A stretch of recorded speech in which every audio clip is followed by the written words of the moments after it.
MSP पे कम पे खरीद पूरे देश में ना हो, उसके लिए भारत सरकार कानून बनाए।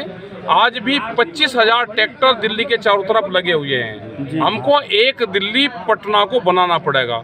जिस दिन पटना को किसान दिल्ली बना देगा, पटना के चारों तरफ किसान अपनी फसलें लेके और इसी तरह के आंदोलन शुरू कर देगा, उस दिन यहाँ के किसानों का भाग्य परिवर्तन हो जाएगा। बिल्कुल आंदोलन करना पड़ेगा।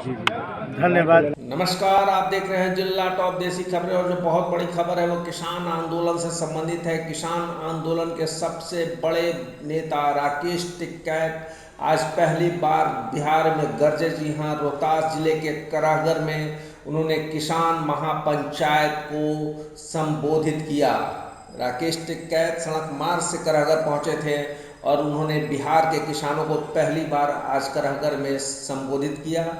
राकेश टिकैत ने किसानों को संबोधित करते हुए कहा कि जब तक सरकार द्वारा निर्धारित एमएसपी पर खरीदारी नहीं होगी तब तक गेहूं बेचने का सबसे बेहतर मंडी विधानसभा है। उन्होंने कराहगढ़ के जगजीवन स्टेडियम में किसानों को आह्वान किया कि जिस तरह पंजाब और हरियाणा के किसानों ने दिल्ली को घेरा है, उसी तरह बिहार के किसान पटना को घेरे, तभी उनकी समस्या का समाधान होगा और उनका भाग्य बदल जाएगा। उन्होंने कहा कि बिहार में 2006 में मंडियां समाप्त कर दी गई थी, उसी समय किसानों को आंदोलन करना चाहिए था।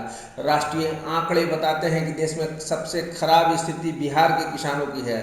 सरकार 3 काले कानूनों को बनाकर किसानों उनके पीढ़ियों को उन्हीं के खेतों में मजदूर बनाना चाहती है। उन्होंने कहा कि जब सरकारें बहरी हो जाएं तो सड़कों से ही आवाज़ निकलनी चाहिए और किसान इसके लिए कटिबद्ध हैं।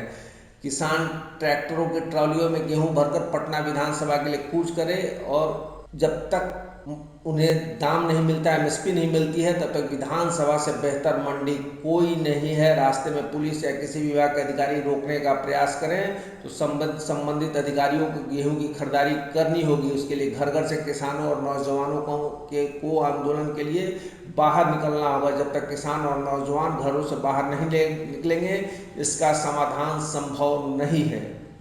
टिकैत ने कहा कि प्रधानमंत्री ने वादा किया था कि 2 करोड़ बेरोजगारों को रोजगार देंगे। जब उन्हें रोजगार नहीं मिल रहा है तो रोजगार की तलाश में लोग जब अपने खेतों की तरफ लौट रहे हैं तो उनसे उनके खेत भी छीने जा रहे हैं। उन्होंने कहा कि किसान चारों ओर से ठगा जा चुका है।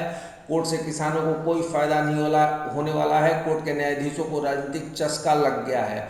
उन्होंने कहा कि रेल, बैंक, जहाज, शिक्षण संस्थान, मेडिकल सब कुछ बिक रहा है। उन्होंने कहा कि यह गूंगी बहरी सरकार है। सड़कों पर उठने वाली आवाज़ों को विधायक और एमपी एवं अन्य जनप्रतिनिधियों को पेंशन, सड़कों पर उठने वाली आवाज़ों को सुनने वाला कोई नहीं है। अपने निजी स्वार्थों और फायदों के लिए जनप्रतिनिधियों द्वारा कानून बनाए जा रहे हैं। उन्होंने कहा कि ब्राज़ील में इसी तरह के कानून बनाए गए थे और आज ब्राज़ील में 2 कारपोरेट घरानों के बीच पूरे देश की जमीन बटी हुई है। उन्होंने कहा कि किसी समय में एक राजा के पास जितनी बड़ी गोदाम में हथियार रखने और खजाना रखा जाता था उतना ही बड़ा राजा कहलाता था। उसी तरह यहाँ की अब सरकारें हो गई हैं, पूर्वजों की बचाई गई भूमि पूंजीपतियों के हाथों बेचना चाहती है। उन्होंने कहा कोरोना काल में कोई परमिशन लेने की जरूरत नहीं है। मैंने 35 वर्षों में कोई परमिशन नहीं लिया है। सभा को सरदार सुखदेव सिंह, सरदार मान सिंह, उपेंद्र नारायण सिंह, जोसेफ जैकब, अफलातून देसाई, कंचन बाला, रामाशंकर सरकार, कामेश्वर सिंह, आर.के. सिन्हा आदि ने भी संबोधित किया। सुनिए क्या कहा राकेश टिकैत ने कराहगढ़ में। एमएसपी पे कम पे खरीद पूरे देश में ना हो, उसके लिए भारत सरकार कानून बनाए। आज भी 25,000 ट्रैक्टर दिल्ली के चारों तरफ लगे हुए हैं। हमको एक दिल्ली पटना को बनाना पड़ेगा। जिस दिन पटना को किसान दिल्ली बना देगा, पटना के चारों तरफ किसान अपनी फसलें लेके और इसी तरह के आंदोलन शुरू कर देगा, उस दिन यहाँ के किसानों का भाग्य परिवर्तन हो जाएगा। बिल्कुल आंदोलन करना पड़ेगा। धन्यवाद।